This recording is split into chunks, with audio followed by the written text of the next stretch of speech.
revolutionary activities, directed towards the administration of penal, or correctional systems Part 3, Tuesday, July 24, 1973. U.S. House of Representatives, Committee on Internal Security, Washington, D.C., Public Hearings.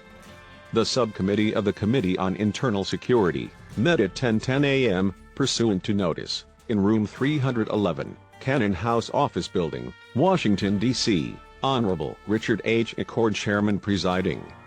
Subcommittee members, Representatives Icord, of Missouri, Chairman of the full committee, and Subcommittee, Mendel J. Davis, of South Carolina, and Tennyson Geyer, of Ohio.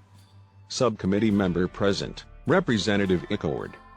Staff members present, Robert M. Horner, Staff Director, Daniel R. Ferry, Counsel, John Stratton, Investigator DeWitt White, Minority Legal Counsel, Chairman Icord. The meeting will come to order.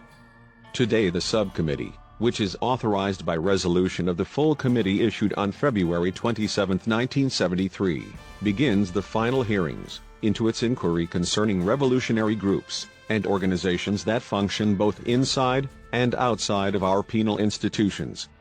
The central purpose of the inquiry is to determine if these revolutionary organizations are exploiting existing conditions and thereby cause unrest, disorder, and deterioration in the administration of our prison systems, and if so, whether existing laws and procedures are adequate to meet and overcome the problems which the hearings identify.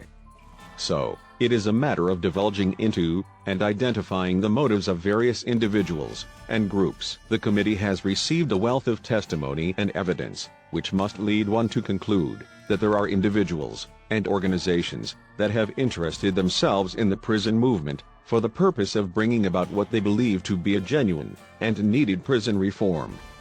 There are other groups and individuals who have interested themselves in the prison movement for the purpose of radicalization of inmates and recruitment in order to promote their general aims and objectives for bringing about a revolutionary change outside the democratic processes. The initial hearing by the subcommittee was held in Albany, New York, in late March of this year. Thereafter, these related hearings were held in Columbus, Ohio, and Washington, D.C. To date, the testimony and evidence received has principally concerned matters relating to problems which occur within the state institutions. These problems appear to stem from the dissemination of revolutionary literature to inmates and personal contacts between members of revolutionary groups and selected inmates. The hearing today will be directed primarily to ventilating the problems in the California corrections system resulting from revolutionary activity. In addition, the chair understands that we have two federal correctional officials who will furnish testimony covering the same problems in the federal prison system. Mr. Counsel, whom do you have as your first witness? Mr. Ferry. I would like to call Mr. William E. Hankins, Chairman Icord. Sergeant, it is a pleasure to welcome you to the committee. Will you please first arise and be sworn? Testimony of William E. Hankins, Chairman Icord.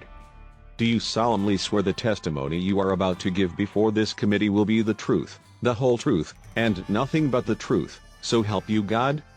Mr. Hankins. I do, Chairman Icord. Counsel is recognized to proceed. Mr. Ferry. Before I begin my interrogation of the witness, I would like the chair to accept into the record the National Lawyers Guild staff study prepared by the staff.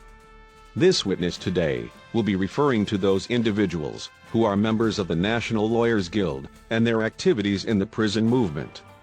In addition, members of the subcommittee have been previously furnished with the staff study prior to this day, and at this point we would like to have it accepted into the record. Chairman Icord. The document will be inserted into the record, staff study. The National Lawyers Guild was marked Exhibit Number 1. Mr. Ferry, will you please give me your full name, sir? William E. Hankins, what is your address? Marin County, California. What is your occupation? I am an investigative sergeant for the Department of Corrections, San Quentin. How long have you held this position? 8 years. How long have you been connected with the prison system in California?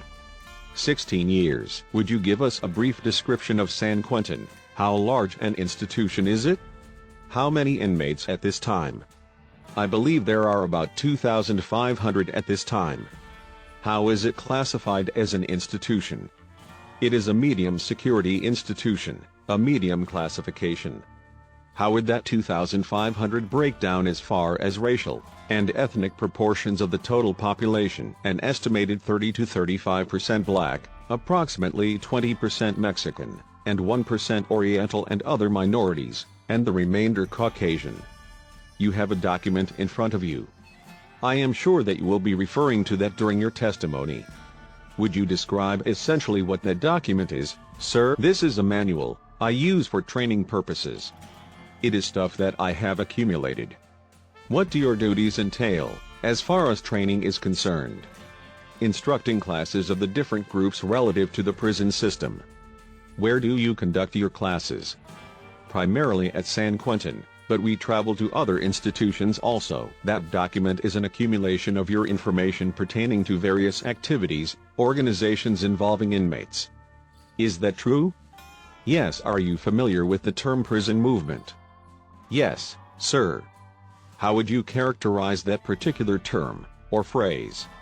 People involved in various organizations that want to change the operation of the prison system. Would this include individuals and organizations running the gamut from the extreme right to the extreme left, and encompassing those who are very legitimately concerned with the conditions in the institutions? Yes, sir.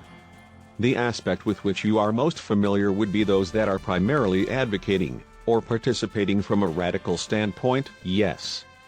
That is correct. What, then, would you consider a political prisoner to be?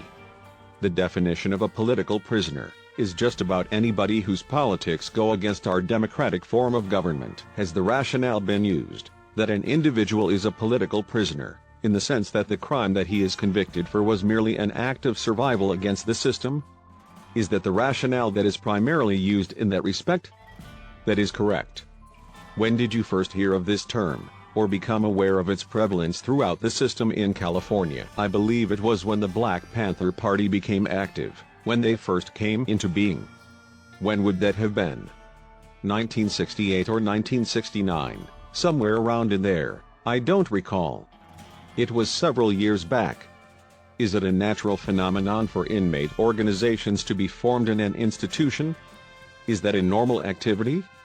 Pretty much so. What is the central common denominator that most organizations have formed under? Would you be talking about ethnic groups, geographical areas? I would say primarily geographical areas. They become involved in cliques, as we call them, for certain areas. Have these types of organizations taken a different medium for organizing in the last few years? Mr. Hankins. Yes. What has been that medium? Mr. Hankins. They have become much more militant and revolutionary oriented. Based on your experience, what would you say was the first occasion that you became familiar with the organizations around the radical and revolutionary posture? I don't know as I understand your question. Let me rephrase it. Based on your experience there at San Quentin, when did you first become aware of inmate organizations that were of a radical nature, let us say espousing a revolutionary line? I would say that it was back in the early 60s, with organizations similar to the Black Muslims. What would have been the objectives and goals of the Nation of Islam, as you knew them at San Quentin? At this particular time, they were interested in being recognized and being given a place to worship. The attempt was to be primarily recognized as a religion? Yes. What would be the size of the inmate organization claiming to be Black Muslims at San Quentin at the present time? Let us say initially? I would say at that time, it was probably in the neighborhood of 75 to 100 with steady recruitment. What would it be now? I would say possibly now it has dwindled down to between 35 to 50 at this time. That is at San Quentin? Right. Do you have any knowledge pertaining to the other institutions within the state, as to the membership in the Black Muslims? I could not say for a fact, because of the movement of inmates back and forth. Are the Black Muslims also known as the Nation of Islam?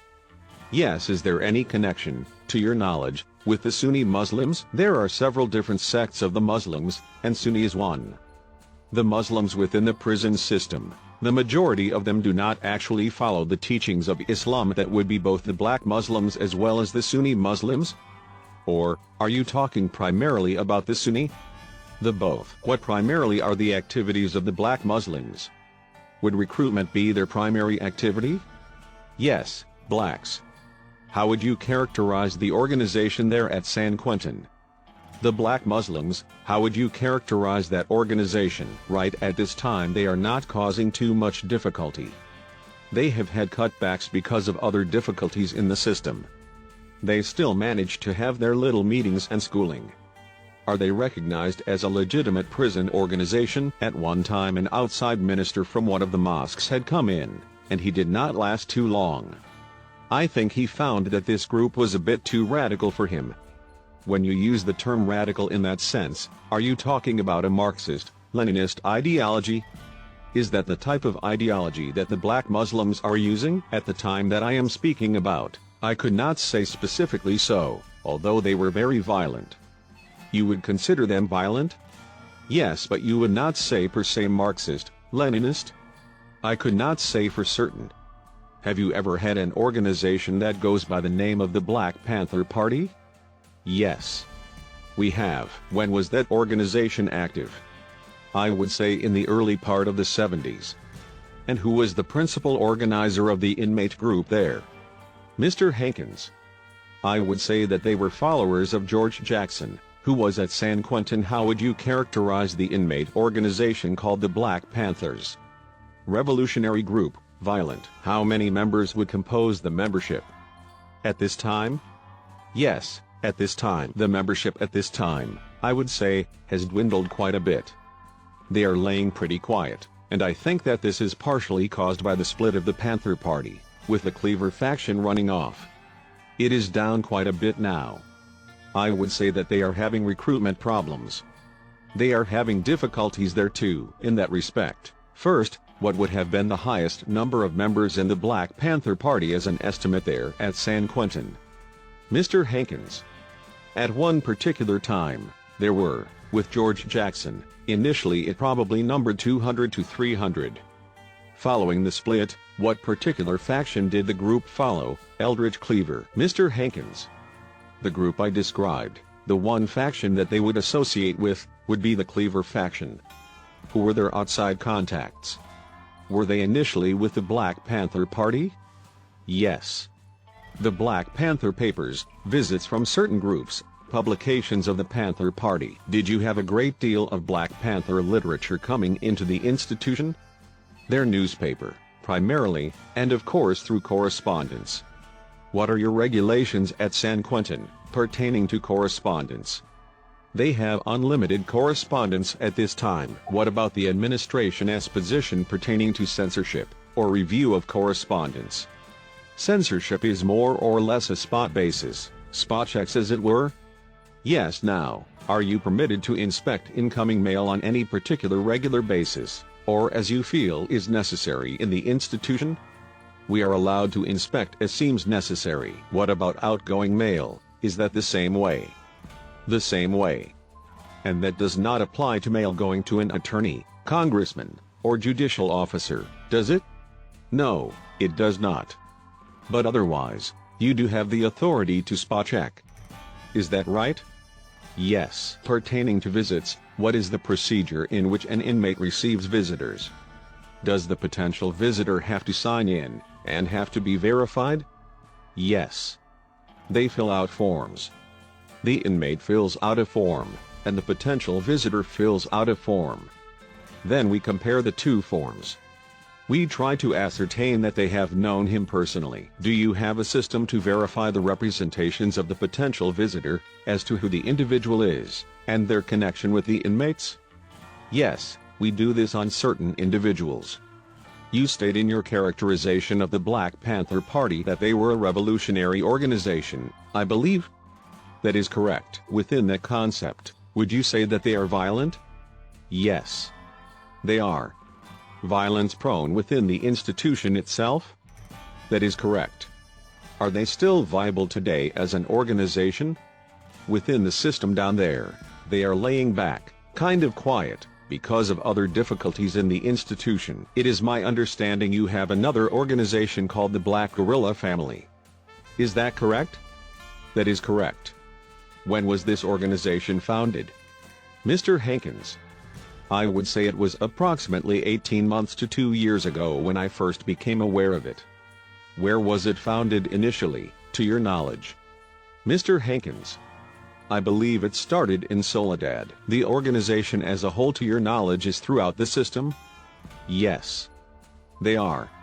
Who would be the principal organizer of the Black Guerrilla family, to your knowledge? Mr. Hankins. According to the inmate information, it was started by James Duck Holliday. Who is he?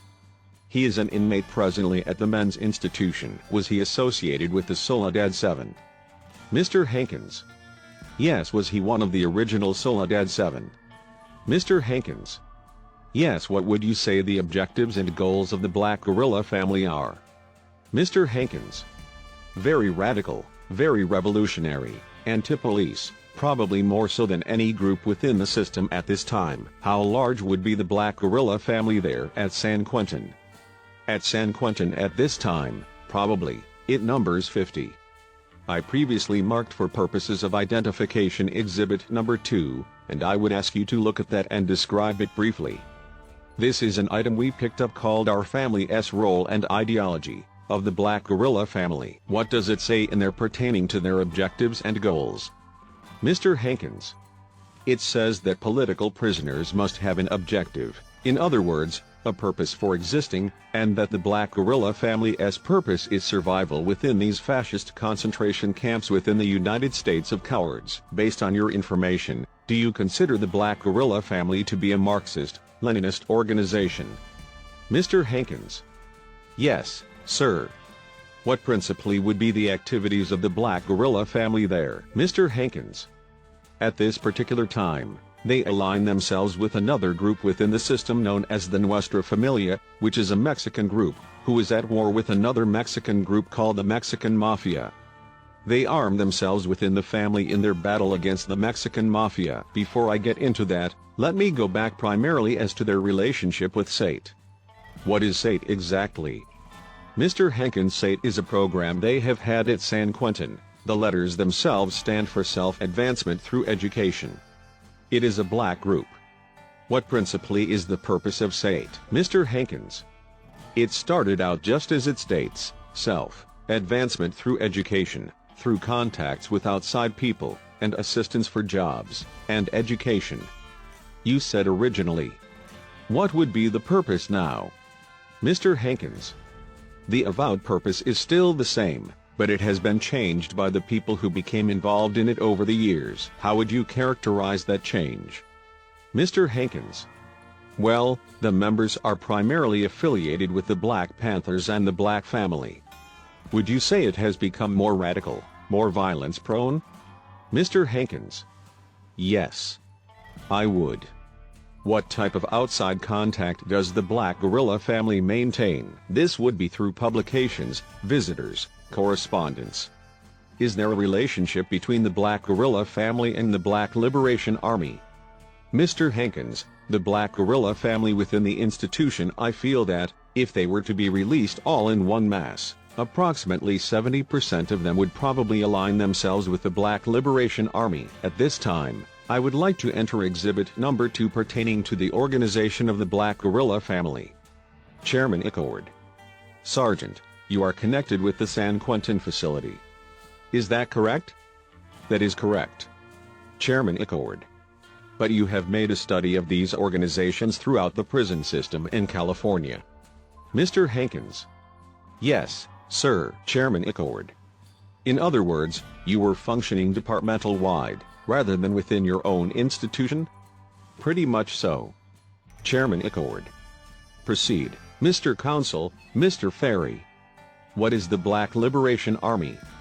Mr. Hankins. This is Eldridge Cleaver's group, that was formed after he spun off from the Black Panther Party. How would you characterize the objectives and goals of this organization? Mr. Hankins. Violent and revolutionary. Would you say the same as the Black Panther Party? Mr. Hankins.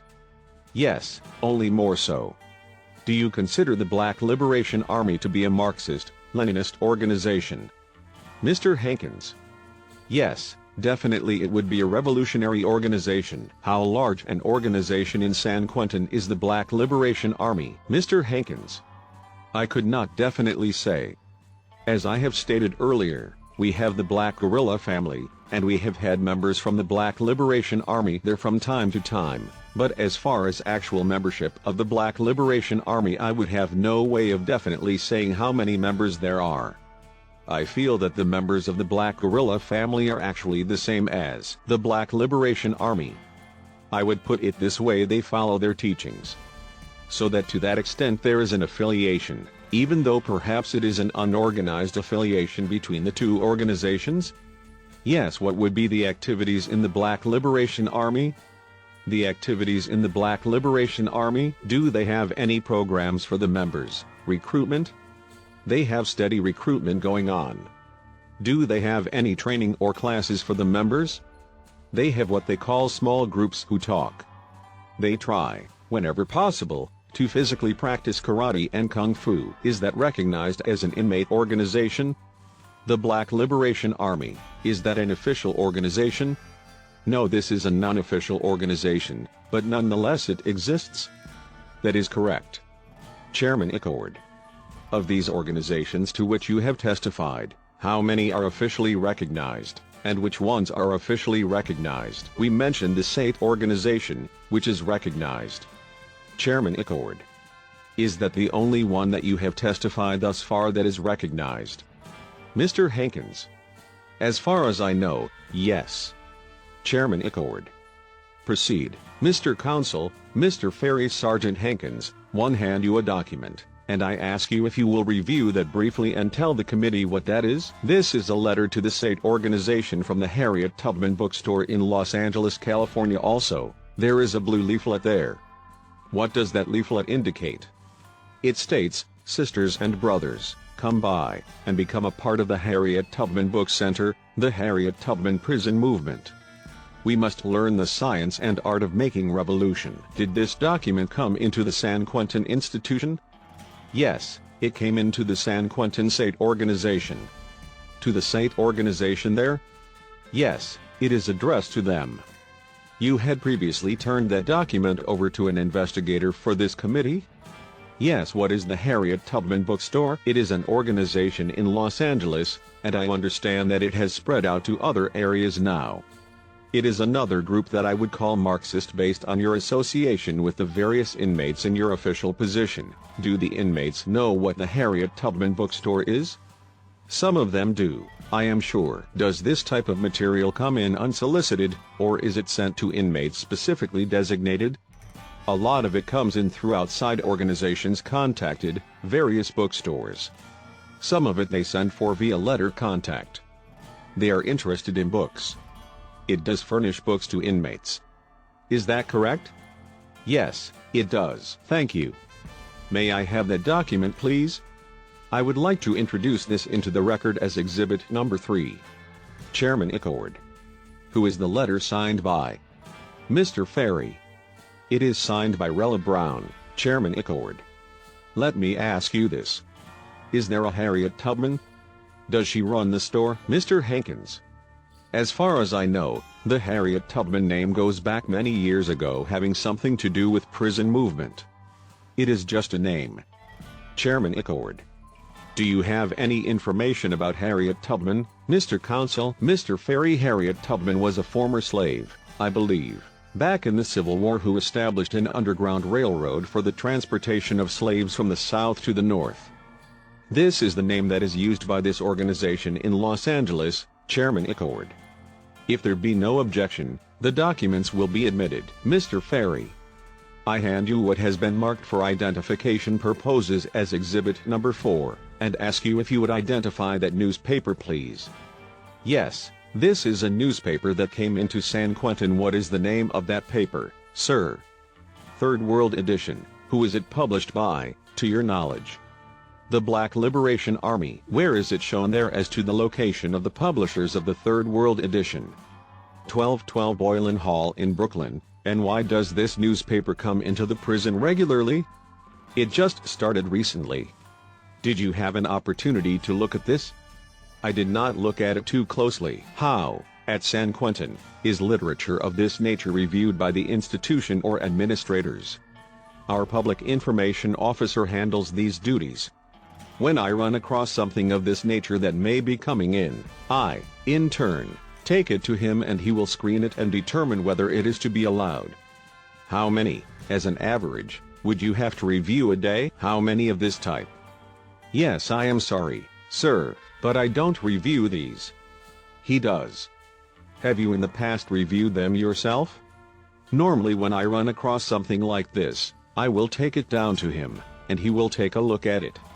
But the majority of the newspapers and such go directly to him. What would you say the effect of the Black Liberation Army activities there in the institution is on the inmates themselves? The effect that it would have on them, primarily, is recruitment, as I said earlier.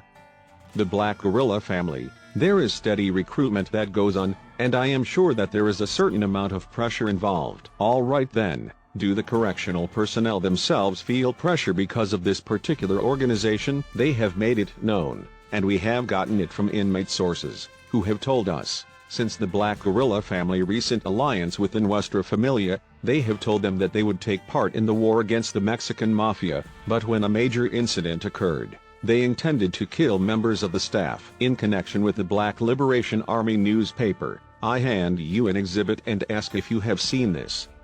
This is exhibit number 5, so marked for identification purposes. Would you describe it please? This is the lesson plan prepared for the urban guerrillas circulated by San Quentin inmates. Was the document actually circulated throughout the institution at San Quentin? I don't know how far the circulation did go on this before it was picked up. But it was in fact picked up at San Quentin. Is that correct? I personally did not pick this up, but it states that it was circulated. Had you seen it before? I have seen a copy of it before, yes. Is this copy representative of those that were circulated in San Quentin? I have no personal knowledge. Is the Black Liberation Army viable today? Is it still active? Yes, it is. Now on this war that we are going to get into in a few minutes, where did the Black Liberation Army align itself? Mr. Hankins. I would say that when we are speaking of the Black Liberation Army, we are talking of the Black Guerrilla family. They are one and the same in my opinion, and they are aligned with the Nuestra Familia Mr. Ferry. Our family, that is the New Mexican Mafia, as it were, or the new organization? Mr. Hankins. Another organization of Mexicans, not the Mafia. Let us develop this a little further. Do you have an organization within San Quentin that is referred to as the Republic of New Africa? Yes, we have. We have members who were on the street. But as an organization as such, they are not of a dominant character there? No. They are not. Not at this time? No. What about U.S., or U.S., Incorporated? Mr. Hankins. U.S. is an organization, and we have members there at San Quentin at this time. I would guess the membership to be approximately 15 at this time. This group is not too active at this time. The founder of this organization, Ron Karenga, presently is incarcerated in the system, although there is still contact with members of the temples on the street in Los Angeles. How would you characterize U.S. as an organization? Mr. Hankins. A revolutionary group also, leftist. What would be their objectives and goals? Mr. Hankins. Revolutionary in this country.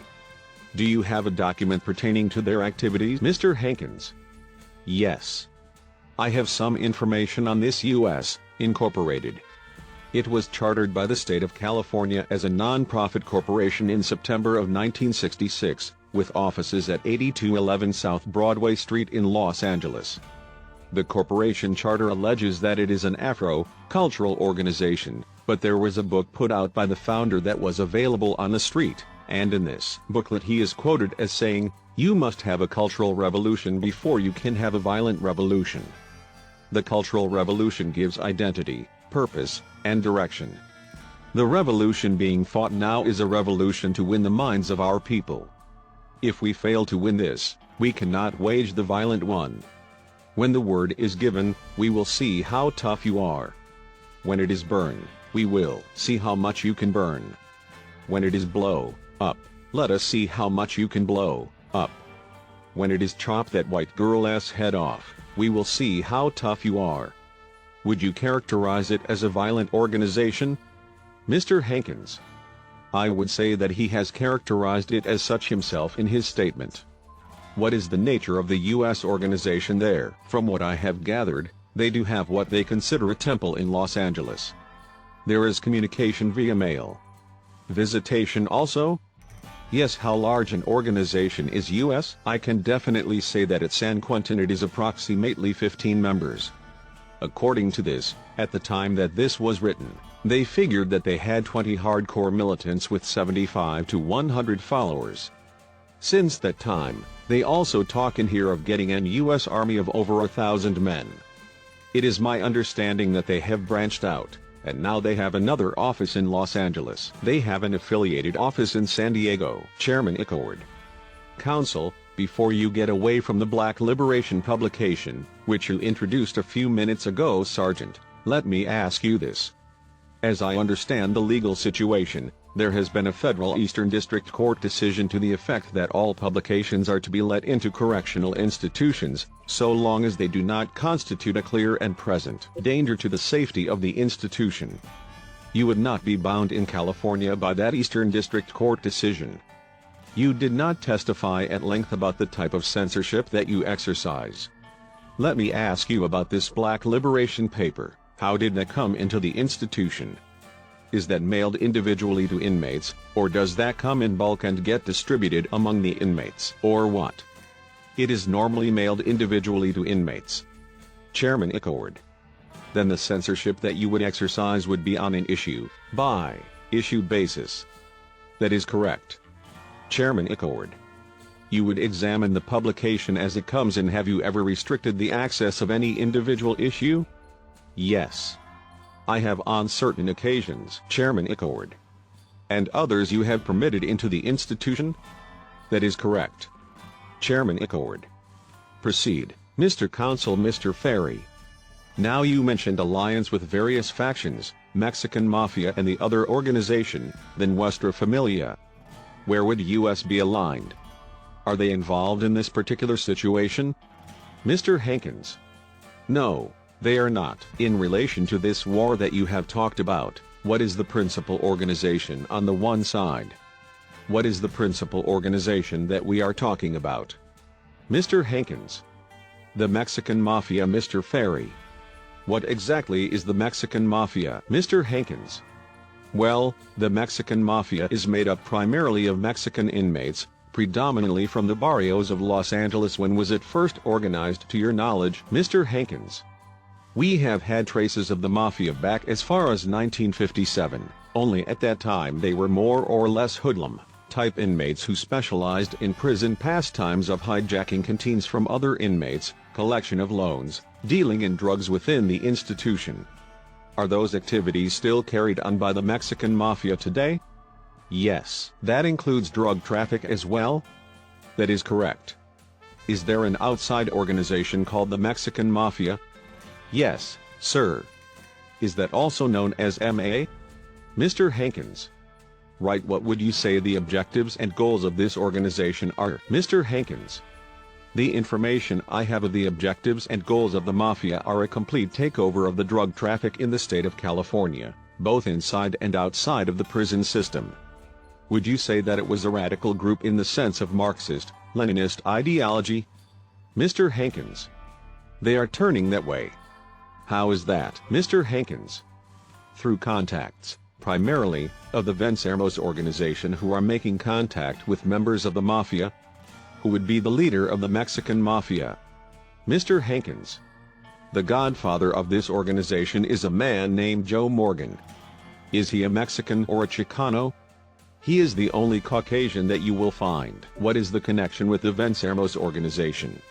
Contacts have been established through the mail and visits, primarily, with certain people who have been reported to me by inmates, as Vencermos members. It is the understanding of the inmates that they are Vencermos members? That is right. I hand you a copy of exhibit number 6 and ask you if you can identify this. Mr. Hankins. This is a newspaper put out by the Vencermos organization. Pamela Vencermos, is that in the English language? Yes, it is. It is also in the Spanish language, isn't it, Mr. Hankins? Yes, that is why I was looking at this. I believe the backside is in Spanish. It is written both in English and in Spanish. Does this newspaper come in freely to San Quentin? It is mailed to certain inmates. Is it reviewed on an issue basis? Yes. Would you describe that front picture of that particular issue, if you would please, Mr. Hankins? This is a picture of Ruchel McGee. Ruchel is one of the inmates who was involved in the county court August 7, 1970, incident that resulted in the death of the judge. All right, leaf through that briefly and denote some of the articles and how they are listed. Chairman Icord. Who is the publisher? Mr. Counsel, Mr. Hankins. The Vencermos organization. The Ruchel supporters are asked to make comments on the freeing of Ruchel. Victory for the revolutionary movement. Struggle continues at Southern U. Students demand control. Fight, fail, fight again, fail again, fight again until victory. U.S. stalls peace talks. Vietnam bombing escalates. Geneva agreements, a bitter lesson. Let me ask you then, was it allowed in the institution? I could not say for sure whether it was or not. You did not pick it up at the institution. Is that correct? Yes, Mr. Ferry. At this time, Mr. Chairman, one would like to enter exhibit number 6 into the record. Chairman Icord. If there be no objection, the document is admitted. Exhibit number 6 was retained in committee files. Mr. Ferry. You say that this comes in addressed to some members of the Mexican Mafia. Is that correct? Mr. Hankins. Yes. What would be the membership in the Mexican Mafia there inside San Quentin? Mr. Hankins. It is my view that at San Quentin at this time, I would say, the membership probably numbers upwards of 50 to 100, somewhere in that area. What would you say institution-wide? Do you mean departmental-wide? I am sorry, departmental-wide? Mr. Hankins. Departmental-wide, I would say about 750 on up, and the primary activities are controlling the drug traffic within the institution. Is that correct? And outside? What would be the methods by which outside groups would contact the Mexican Mafia? Through mail, visitors, attorneys. What do you mean by attorneys now? Certain attorneys, who visit these people, would carry messages and set up visits. I hand you exhibit number 7 and ask you to identify that, please. Mr. Hankins. This is a letter from the Prison Law Collective, which is an affiliate of the National Lawyers Guild, located at 558 Cap Street, San Francisco, California. The letter is directed to Joseph Morgan, and it is from Linda Castro, a staff member of the Prison Law Collective. Does it have an affiliation with the Mexican Mafia? They do. They are in contact quite heavily with the Mexican Mafia, and have been for some time. In relation to the activities of the Mexican Mafia, are they a violent group? Mr. Hankins. Yes. They are very violent. In what way? Mr. Hankins. What are they like? That is a question that is asked of me by outside law enforcement agencies, who are not familiar with the group. They will ask, is this group of inmates so sophisticated as to be able to take over the drug traffic? My answer normally is, what they lack in sophistication, they make up in cold-bloodedness.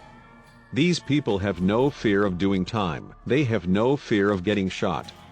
They have no fear of getting killed. They will move into an area on the street, as it has happened, to take over a big share of the local dealers in narcotics traffic, and if he resists, they will knock him clean out of the box, and take it all. This is the way they operate. They operate this way inside the institution as well? Yes. Pretty much so. If somebody has difficulty with them, why they don't waste no time to take care of them. All right, now, be a little more illustrative here, please. What do you mean by taking care of them, and not wasting time? Are you talking about a contract? Killing him? Taking contracts out? Yes. Have you had a rash of assaults and murders not only at San Quentin but throughout the system? Mr. Hankins. Yes. We have. Do you believe that there is a connection between the Mexican Mafia and this rash of assaults? Mr. Hankins. Yes. Definitely. How many people have you had assaulted at San Quentin during the last year? Well, since the first of the year, I would say in the neighborhood of 27 to 30. How many homicides? 2 or 3, I don't know the exact number. This letter that you previously identified from the Prison Law Collective, sent to Joseph Morgan, is that the godfather of the Mexican Mafia? Mr. Hankins. Yes. Mr. Ferry. In that connection, Mr. Chairman, one would like to introduce Exhibit Number 7, and I will tie it in as we go along, Chairman Icord. If there be no objection, the document is admitted, Mr. Ferry. Now, if the Mexican Mafia is on one side of the spectrum, which groups have we mentioned that are affiliated with the Mexican Mafia? Mr. Hankins. The Mexican Mafia. We have covered primarily black groups, and none of these align themselves with the Mexican Mafia. If anything, they probably back away from the entire situation that is going on at this time, Mr. Ferry. Then, what is the other side of the spectrum? You have the Mexican Mafia. What is the other organization? Mr. Hankins. The Nuestra Familia, the new family, or our family, Mr. Ferry. What is our family? Mr. Hankins. This is a group of Mexican inmates that are predominantly from the valley areas of California, a heavy concentration in Salinas, San Jose, Santa Clara, and Santa Barbara areas. The individual members of the Mexican Mafia are primarily from the East Los Angeles area. Mr. Ferry. Take the Nuestra Familia, when was it organized, to your knowledge? Mr. Hankins, in 1968, that is when it was organized at San Quentin? Mr. Hankins. Yes. What would you say the objectives and goals of this particular organization are? At this time? Yes. Mr. Hankins. They are going into the drug traffic. Their primary thing is their war with the Mafia, and they have also recently sort of become very revolutionary politically. Mr. Ferry, explain this war, if you would. What exactly is this? Mr. Hankins. Well, this goes back a number of years. Of course, I am giving you my information that I have received as to what happened. The Mexican Mafia operated in 1957. In 1966, when I first started noticing they're becoming organized in some fashion, I started cataloging members at this time. They concentrated primarily on attacking blacks and Caucasian inmates, and they pretty much left the rest of the Mexican population alone, so the Mexicans did not pay too much attention to them. Then in 1967, or early 1968, we had a Mexican inmate killed at San Quentin. What was his name? Mr. Hankins. Peña. We almost had a blow-up between the other Mexican inmates and the Mafia at this time. They checked out what had transpired in the ensuing months, and they came to find out that Peña had beat them for some narcotics in another institution that had been smuggled there, and he also had done the same thing since he had been at San Quentin. They looked at the killing as being pretty much justified. He was encroaching on their territory, Mr. Hankins. He was dealing with them, but he got caught with his hand in the cookie jar, so to speak. Although the Mexicans were pretty upset with this, they accepted it. A short period of time afterwards, the Mexican Mafia struck again, and they assaulted another Mexican inmate, Philip Neri, and at this time again things became rather warm, and we had to do a lot of talking with the Mexican population, and the situation cooled off. During this time period, this all transpired in a period of an hour or two during one day. We searched many inmates and picked up many weapons. We again got things cooled down. The members of the Mexican Mafia started to assault inmates who were associated with the new family group, who had more or less formed during this time period for self-protection with guys from their own areas. When this started to occur, it was more or less like the straw that broke the camel's back. A couple of days following that incident, on the weekend, they laid in wait for Mafia members in one of the buildings. When they filed in coming from the movies, a general incident occurred, multiple stabbings. I believe there were 17 people who ended up stabbed and one of them fatally. This is what really kicked it off, and when the war started. The war is ongoing today? Yes, it is. I hand you exhibit number 8, and I ask you to identify it, please. Mr. Hankins. This is the Constitution and the bylaws of the Nuestra Familia. What are the objectives and goals stated there, Mr. Hankins? It says, the primary purpose or goals of this organization will be for the betterment of members and the building up of the organization on the outside, into a strong and self-supporting familia. All members will work solely for that objective and will put all personal goals and feelings aside until said fulfillment is accomplished. Sergeant, are these individuals members of both the Mexican Mafia and the new family? Are they dedicated to their particular organization? Yes, they are very much so. This is not purely a matter of rhetoric. Mr. Hankins. No, it is not. You would characterize both of those organizations as violence-prone? Mr. Hankins. Very violence-prone. You mentioned that both had begun a system of radicalization? Mr. Hankins. Yes, how did this transpire, Mr. Hankins? Well, you have the two different groups. The structure of the family is such that their top man is what they call the general. It states right in their constitution that he is the supreme power in the organization. His powers shall have no limits. He alone can declare war and he alone can declare peace. They only have one man to reach in this organization as far as effecting a truce. Joe Morgan was paroled down south, and was out on the street. Probably the second highest member of the Mexican Mafia at this time within the system was an inmate, Rudolph Cadena, who was at Chino, and he had been in contact with a woman by the name of Deleted, who had been reported to me as being Vencermo's. She had visited him, and written to him many times. I might add that in my experience, this is normally the way that these types of organizations work, that is through women, getting men all involved emotionally, and more or less getting him like a puppet on a string. She had convinced him to try and effect a truce with the family, and come together as one race. I have copies of letters that she had written him, and the response that she had received, and what he was trying to do. He did go for it, and he tried to effect the truce between the groups. He went so far as sending out letters to various high-ranking members of the Mafia scattered around throughout the department. This was the time the Vencermo's group was corresponding with him. After these truce talks started, several days later, there were two family members, the Arrondo brothers, who were assaulted by Mafia members who had not gotten the word. When this occurred, all truce talks were stopped, and the Mafia members figured that they had been double-crossed. On December 17th of last year, Cadena came out of his cell, and he was immediately assaulted by family members. I believe that he was stabbed approximately 50 times up on the tier, and he was thrown over the tier.